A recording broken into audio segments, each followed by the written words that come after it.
Cette fois, direction le Portugal. Au départ de Nantes, 2 heures d'avion pour l'aéroport de Lisbonne et un hébergement retenu au centre-ville. La vue de la terrasse de l'hôtel nous donne envie de voir de plus près les ruines du château perché sur la colline voisine. Pour s'y rendre, nous prenons l'option du fameux tramway 28. Installé dans le tram, il n'y a plus qu'à profiter du trajet, qui pour grimper sur les hauteurs tournicote et emprunte de petites ruelles. Arrivé au sommet, il est temps de descendre du tram pour rejoindre une église repérée sur le plan, l'une des plus belles de Lisbonne. Malheureusement, beaucoup de monuments sont en travaux, et c'est aussi le cas de cette église, où malgré la fermeture, il est possible d'en voir une petite partie. Cependant, on eut le regret d'être venu jusque-là, car à l'extérieur, le panorama sur Lisbonne et son château est magnifique.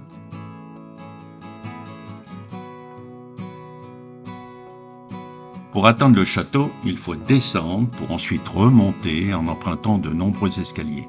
Mais c'est souvent le cas à Lisbonne, ville construite sur plusieurs collines. Pas de chance, une pluie battante écourte la visite, et le haut des remparts glissant est fermé par sécurité. Mais entre deux averses, la vue sur le Tage, cette immense voie d'accès à Lisbonne pour les nombreux bateaux chargés de marchandises ou de passagers, vaut le coup d'œil. Le lendemain, une autre option s'offre à nous. Utiliser la formule du hop-on. Un car qui fait le tour de la vieille ville vous laisse descendre aux endroits à visiter avant qu'un autre car vous reprenne pour continuer le circuit. Le principe du hop-on est super, mais amène aussi quelques frustrations. En effet, en passant devant certains monuments, on se demande parfois si on n'aurait pas dû descendre du car pour les visiter.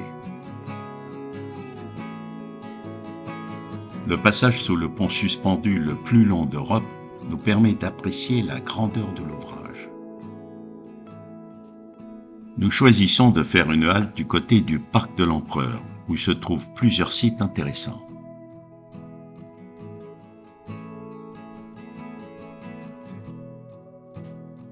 Encore des travaux sur les principaux monuments, et le temps n'est vraiment pas avec nous.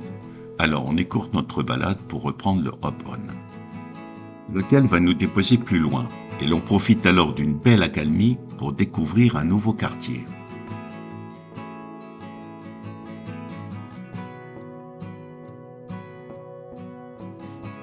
Ensuite, quoi de mieux pour s'abriter et reprendre des forces que d'aller au fameux Tynemouth Market, pour déguster de succulents plats et desserts préparés par de grands chefs. Le dernier jour est consacré à flâner dans la ville, sans but précis, pour faire au hasard des rues de belles découvertes. Et toujours, bien entendu, en arpentant les rues sur ces fameux petits pavés harmonieusement posés. Bon, il me semble que j'ai déjà assez causé et je ne vais certainement pas me lancer à énumérer en portugais les endroits visités. Alors je vous laisse tranquille pour vous retrouver en fin de vidéo.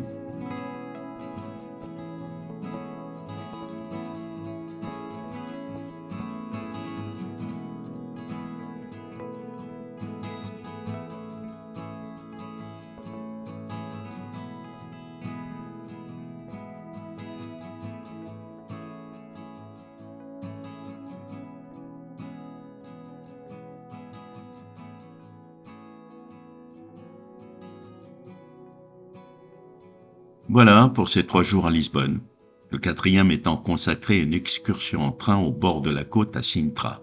Mais j'aurai l'occasion de vous en parler dans une prochaine balade Daniel.